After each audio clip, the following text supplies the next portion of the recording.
This is Jamie Drummond for Good Food Revolution. I am here with agronomist Francesco Bordini in Emilia-Romagna, actually in Romagna, and this is a man who truly is in love with Sangiovese di Romagna. Francesco, please tell me a little about what makes Sangiovese in Romagna so special for you.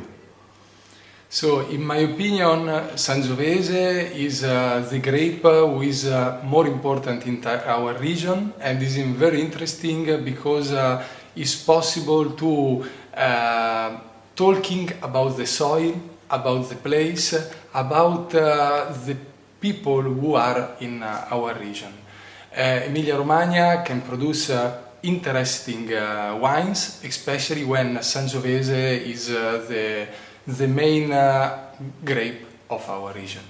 When did you first become so in love with Sangiovese? Well, my family is very close to Sangiovese because my father is an agronomist and has more customer in Emilia-Romagna and in Tuscany. I started to work to him in 2000 when I finished my PhD doctor in viticulture and enology. And I start working to him and later by myself.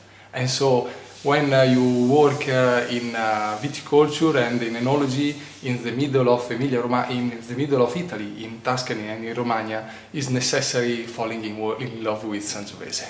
Now, when people think of Sangiovese, they normally think of Tuscany, but I think that Romagna has a claim to make some of the more interesting Sangiovese. Would you agree with this? Yes, I think that Sangiovese in Romagna is so different for Sangiovese in Tuscany because we can produce wines that are more suitable when they are young or has a major quantity of fruity smell. And so there are little different, but in my opinion interesting for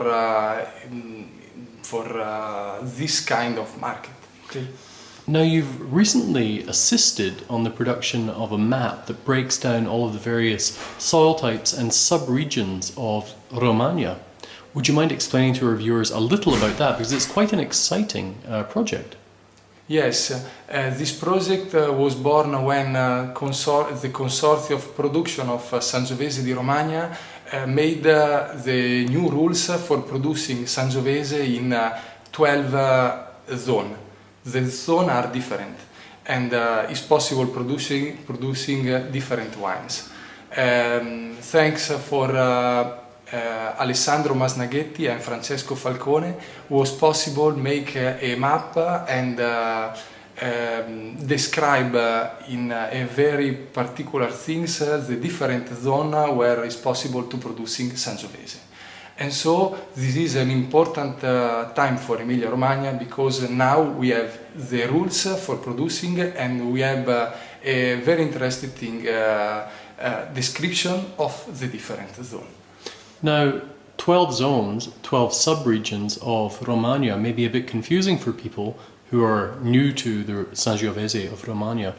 Which sub-regions would you draw people's attention to first? I know they all have their worth, but which do you feel are really the quality sub-zones? Well, the more interesting sub-zones are Brisighella, Modigliana, Predappio and Bertinoro.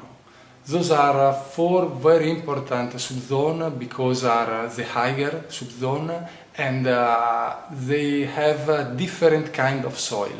And so here is possible to obtain a wine that haven't a big problem with the bitter taste, but has a very different smell and a very different approach.